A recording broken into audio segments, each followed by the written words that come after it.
ہم اتنے بڑے گھر میں رہتے ہیں، یہی گھر ہمارے لیے کافی ہے۔ دادی نے کہا کہ دراصل یہ گھر میں نے اس نیت سے لیا ہے بیٹا، تاکہ کوئی ایسی بیوہ یا اکیلی عورت ہو جس کا دنیا میں کوئی بھی رہنے کا ٹھکانہ نہ ہو تو یہ گھر میں اسے رہنے کو دے دوں گی۔ اور اب قسمت مجھے ہی اس گھر میں لے کر آ گئی تھی۔ میں نے دادی کا وہ بکسا اور اپنا ضروری سامان باندھا اور اس گھر میں آ گیا۔ ایک کمرے میں نے بکسے کو رکھا اور تالا لگا دیا، دوسرے کمرے میں خود رہائش اختیار کر لی۔ تھوڑے بہت پیسے جو چچا اور تایوں کے پاس تھے انہوں نے طاقت سے وہ سب چھین لیے، اور اب میں مجبوراً کلی کا کام کرنے پر مجبور تھا۔ فی الحال میں بینچ پر بیٹھا تھا، آنے جانے والے لوگوں کو دیکھ رہا تھا۔ سارا دن میرا اسٹیشن پر گزر جاتا، رات کو تھکا ہارا گھر لوٹتا تو بستر پر لیٹتے ہی گھوڑے گدھے بیچ کر سو جاتا۔ ابھی بھی میں آخری ٹرین آنے کا منتظر تھا، مگر ٹرین لیٹ ہو گئی تھی۔ میری آنکھوں میں بے تحاشا نیند تھی۔ میں نے سوچا کہ جو آج کی دہاڑی ملی ہے اسی پر گزارا کرتا ہوں اور واپس گھر چلتا ہوں۔ جو ہی واپس آنے لگا تو میری نظر بینچ پر پڑی جس پر کوئی سو رہا تھا۔ اس وقت یہاں آس پاس کوئی بھی نہ تھا، ہر طرف خاموشی تھی۔ سب سے حیرتناک بات یہ تھی کہ اس بینچ کے پاس 3-4 کتے نیچے بیٹھے ہوئے تھے جو اسے دیکھ کر بھونک رہے تھے۔ اب تو مجھے خطرے کا احساس ہوا، کہیں ایسا تو نہیں یہاں کسی کی لاش پڑی ہے، یا پھر کچھ ایسا موجود ہے جو ان کتوں کو بھونکنے پر مجبور کر رہا ہے، یا شاید یہ قدرت کی طرف سے کوئی اشارہ ہے جو مجھے اس طرف متوجہ کر رہا ہے۔ بہرحال مجھے چل کر دیکھنا چاہیے کہ یہاں ہے کیا۔ کون ہو تم اور یوں چادر تان کر اسٹیشن پر کیسے سو رہے ہو جیسے اپنے گھر میں ہو؟ میری آواز پر اس نے چہرے سے چادر ہٹائی تو میں دیکھ کر دنگ رہ گیا۔ اس کا چاند سا چمکتا چہرہ اندھیرے میں بالکل کسی چاند کی طرح نظر آ رہا تھا۔ وہ بہت خوبصورت تھی، بے داغ حسن کی مالک۔ اسے دیکھ کر میں تو اپنا آپ بھول بیٹھا۔ کتنی ہی دیر تک میں بنا پلکے جھپکائے اسی کو دیکھتا رہا۔ کون ہو تم اور اتنی رات کو یہاں کر کیا رہی ہو؟ میرا یہ کہنا تھا کہ وہ فوراً رو پڑی۔ اس کے ساتھ ایک چھوٹا سا بیگ بھی تھا جو بتا رہا تھا کہ شاید وہ گھر سے بھاگ کر آئی تھی۔ یہ خیال آتے ہی میرا تو حلق کڑوا ہو گیا۔ دیکھنے میں اتنی حسین لڑکی اور کرتوت ایسے، میری بات سنو، اگر گھر سے بھاگ کر آئی ہو تو مجھے سچ بتا دو، ابھی میں تمہیں پولیس کے حوالے کر دوں گا۔ تم لوگوں کو آخر شرم نہیں آتی؟ جن والدین نے تمہیں پالا پوسا بڑا کیا، آخر میں تم لوگ انہی کو دھوکہ دیتی ہو، انہی کی عزت پر کیچڑ اچھال کر اپنے آشنا کے ساتھ گھر سے فرار ہو جاتی ہو۔ روتے روتے اس نے غصے سے سر اٹھا کر مجھے دیکھا۔ بغیر میری بات سنے، میری کہانی جانے بغیر تم کیسے مجھ پر بہتان لگا سکتے ہو؟ اب مجھے اپنی غلطی کا احساس ہوا کہ مجھے یوں اس طرح بات نہیں کرنی چاہیے تھی۔ خیر، میں اس کے سامنے جا کر کھڑا ہوا، کتوں کو پتھر مار کر بھگایا۔ وہ بولی، یہاں بیٹھو، بتاتی ہوں تمہیں کہ میں کون ہوں اور اتنی رات کو یہاں کس مجبوری کے عالم میں آئی ہوں۔ میں اسی بینچ پر تھوڑا فاصلہ رکھتے ہوئے بیٹھ گیا۔ درمیان میں اس کا بیگ تھا۔ میں غریب لڑکی ہوں، میرا والد نشئی ہے۔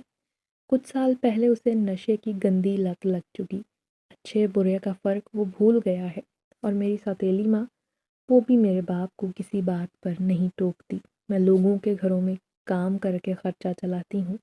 مجھے کسی کے گھر میں کام کرنا پسند نہیں، کسی کی نوکرانی بننے سے پہلے میں مر جانا پسند کرتی، مگر کیا کروں، اپنے ماں باپ کی وجہ سے مجھے کام کرنا پڑا۔ جب تک میری عزت محفوظ تھی تب تک میں بھی بنا چوں چرا کیے لوگوں کے گھروں میں کام کرتی رہی، مگر اب میں لوگوں کے گھروں میں خود کو غیر محفوظ تصور کرنے لگی۔ جب مالکان نے اور ان کے بیٹوں نے مجھ پر غلط نگاہ رکھنی شروع کر دی تب میں نے وہاں جانے سے انکار کر دیا۔ سوتیلی ماں نے مجھے اس بات پر بہت مارا، ارے تم کتنی کام چور ہو، حرام خور ہو، بہانہ بنا کر گھر بیٹھ گئی ہو، مفت کی روٹیاں توڑنا چاہتی ہو، یہاں پر تمہارا باپ کون سا کما کر لاتا ہے جو ہم تمہیں گھر پر بٹھا کر کھلائیں گے؟ میں نے ہاتھ جوڑے کہ اماں میں وہاں نہیں جاؤں گی، وہاں میں محفوظ نہیں ہوں، وہاں جا کر عجیب سی تکلیف کا احساس ہوتا ہے، خدا را رحم کرو، مجھے ان لوگوں کے گھر میں نہ بھیجو۔ وہ کہنے لگی، ٹھیک ہے، میں کوئی اور گھر دیکھتی ہوں جہاں روزانہ تم جا کر کام کرو گی، ورنہ خرچہ کیسے چلے گا؟ ابا کو بھی غصہ آیا کیونکہ آج کل اسے اپنا نشہ پورا کرنے کے لیے خرچہ نہیں مل رہا تھا۔ ایک دن میرا باپ کچھ لوگوں کو لے کر آ گیا اور میرا ہاتھ پکڑ کر مجھے ان کے سامنے لے جا کر کھڑا کر دیا۔ یہ لوگ کون ہیں؟ میں حیران ہوئی، اور ابا انہیں گھر میں کیوں لے کر آئے ہیں؟ وہ مجھے ہوس بھری نظروں سے سر سے لے کر پاؤں تک دیکھ رہے تھے۔ تب مجھ پر انکشاف ہوا کہ ابا نے میرا سودا کر دیا اور میرے عوض ان سے بہت بڑی رقم لی ہے۔ یہ سن کر سوتیلی ماں خوش ہو گئی کہ انہیں ایک ساتھ اتنی بڑی رقم ملے گی۔ تب میں گھر سے بھاگ گئی۔ میں خود کو کیسے ان لوگوں کے حوالے کر سکتی تھی جو میری عزت کا سودا کر رہے تھے، جو میرے اپنے تھے ہی نہیں۔ جب وہ میرا احساس نہیں کر رہے تھے تو میں کیوں ان کا احساس کرتی؟ مجھے اس لڑکی کی بات سن کر بڑا دکھ ہوا، میری آنکھیں بھی نم ہو گئی۔ اب تم کیا کرو گی؟ کہاں جاؤ گی؟ اللہ کی زمین بہت وسیع ہے، کہیں نہ کہیں تو چلی ہی جاؤں گی۔ کوئی تو ہوگا نیک بندہ اللہ کا جو مجھے پناہ دے گا۔ مجھے اس پر بڑا غصہ آیا۔ یہ دنیا اچھے سے زیادہ برے لوگوں سے بھری پڑی ہے اور میں نہیں چاہتا کہ کوئی تم پر بری نظر ڈالے۔ خدا نہ خواستہ تمہاری زندگی برباد کرے۔ میری بات سنو لڑکی، میرے ساتھ میرے گھر چلو۔ وہ آنکھیں پھاڑ کر دیکھنے لگی۔ تمہارے ساتھ؟ تمہارے گھر کیسے چل سکتی ہوں؟ تم بھی تو جوان ہو، تم بھی کچھ غلط کر سکتے ہو۔ میں اس کی بات سن کر ہنس پڑا۔ میں تم سے نکاح کرنا چاہتا ہوں، تمہیں بیوی بنا کر رکھوں گا اور کسی کو تمہاری جانب آنکھ اٹھا کر دیکھنے نہیں دوں گا۔ اور اس نے میری بات مان لی اور میرے ساتھ اٹھ کر آ گئی۔ اسے میں نے کمرے میں رہنے کے لیے جگہ دی، کھانا دیا اور خود دوسرے کمرے میں جا کر سو گیا، جس کمرے میں نے دادی کا بکسہ سنبھال کر رکھا تھا۔ گو کہ دادی کا مختصر سامان صرف 2 الماریوں میں سما گیا تھا جن پر میں نے لاک لگایا ہوا تھا، مگر میں اس کمرے کے دروازے کو بھی تالا لگا کر رکھتا۔ جانے کیوں مجھے ایسا لگتا تھا کہ اس بکسے میں کچھ ایسا قیمتی ہے جو دادی نے مجھے خاص طور پر تاکید کی تھی کہ اس کی حفاظت کروں، اور آج تک میں نے اس بکسے کو کھول کر دیکھنے کی ہمت ہی نہ کی۔ جب دادی نے منع کر دیا تو میں ان کی بات کی خلاف ورزی کیسے کر سکتا تھا؟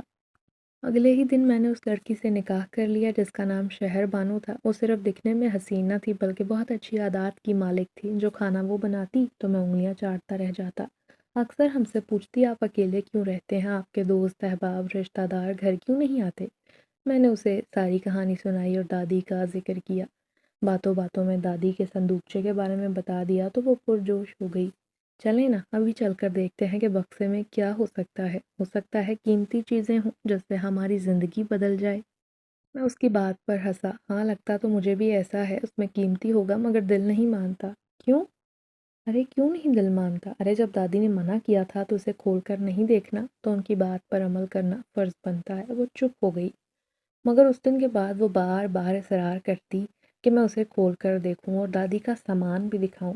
پھر ایک دن وہ ضد کرنے لگی کہ وہ دادی کی تصویر دیکھنا چاہتی ہے۔ اس روز میں شدید تھکا ہوا تھا۔ آج میری ایک آدمی کے ساتھ معمولی بات پر لڑائی ہو گئی تو وہ شخص ہاتھا پائی پر اتر آیا۔ اس آدمی کا شمار ان لوگوں میں ہوتا تھا جو غریب مزدوروں کو کیڑے مکوڑے سے زیادہ کی حیثیت نہ دیتے تھے، ان سے کام تو کروا لیتے مگر پیسے دیتے ہوئے انہیں موت آتی۔ اسی بات پر میری اس شخص سے لڑائی ہو گئی تو وہ بد زبانی اور گالم گلوچ پر اتر آیا اور پھر بات ہاتھا پائی تک پہنچ گئی۔ میں پریشان تھا جب شہر بانو میں باتوں باتوں میں مجھ سے پوچھا کہ اگر آپ کو موقع ملے آپ اپنا کام کر لیں اور یہ نوکری چھوڑ دیں، کیا ایسا ہو سکتا ہے؟ میں نے کہا شہر بانو اس نوکری میں تو یقیناً بہت سی مشکلات دیکھنی پڑتی ہیں، ذلت اٹھانی پڑتی ہیں۔ اگر میرے پاس سرمایہ ہوتا تو میں ضرور کام کرتا۔ پھر وہ بولی مجھے آپ سے ایک بات پوچھنی ہے۔ ہاں پوچھو۔ میرے پاس بہت سے زیورات ہیں جو میری مرحومہ ماں نے نشانی کے طور پر میری خالہ کے پاس رکھوائے تھے کہ وہ مجھے دے دیں اپنے گھر سے بھاگنے سے پہلے۔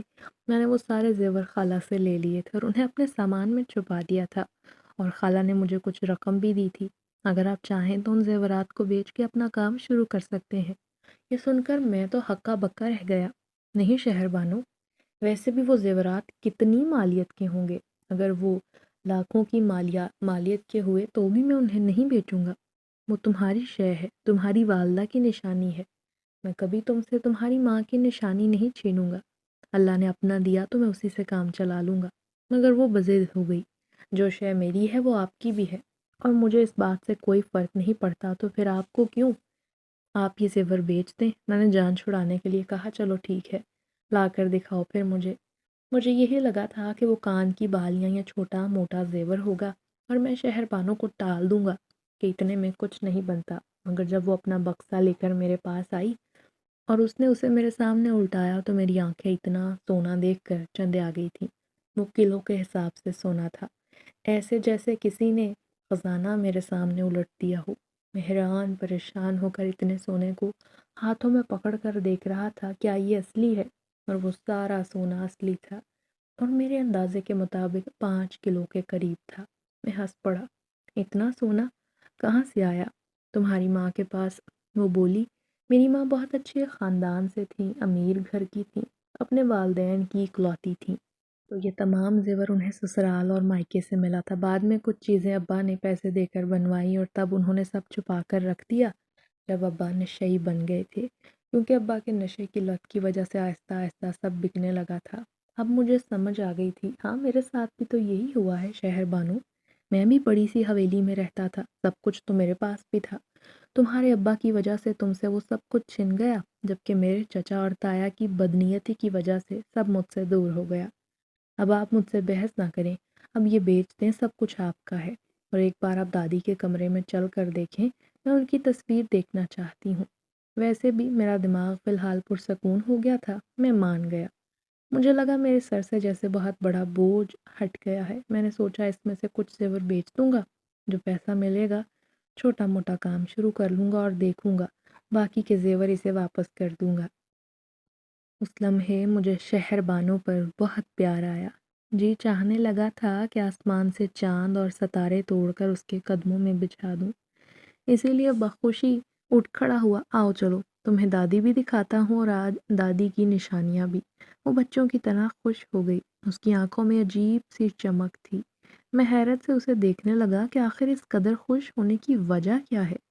کمرے میں آیا تو الماری کھولتے ہی وہ بتابی دکھانے لگی، جلدی سے وہ بکسا نکالے۔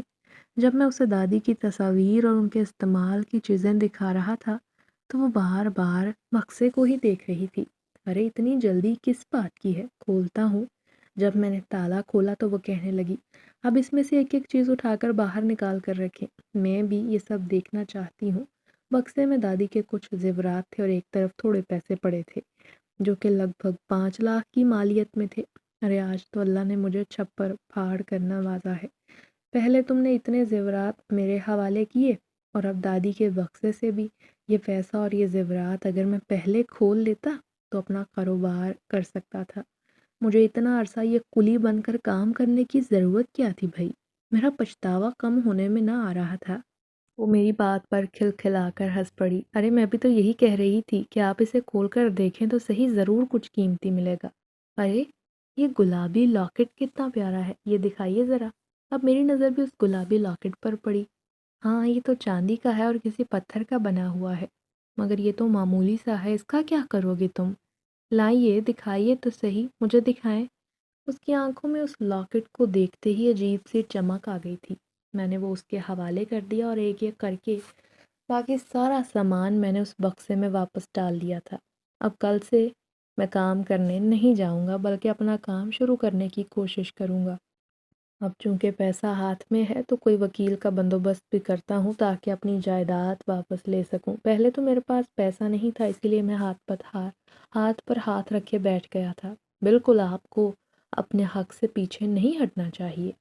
سب کچھ آپ کی دادی کا تھا، دادی آپ کو دے کر گئی ہیں، تو وہ لوگ یوں کیسے قبضہ کر سکتے ہیں؟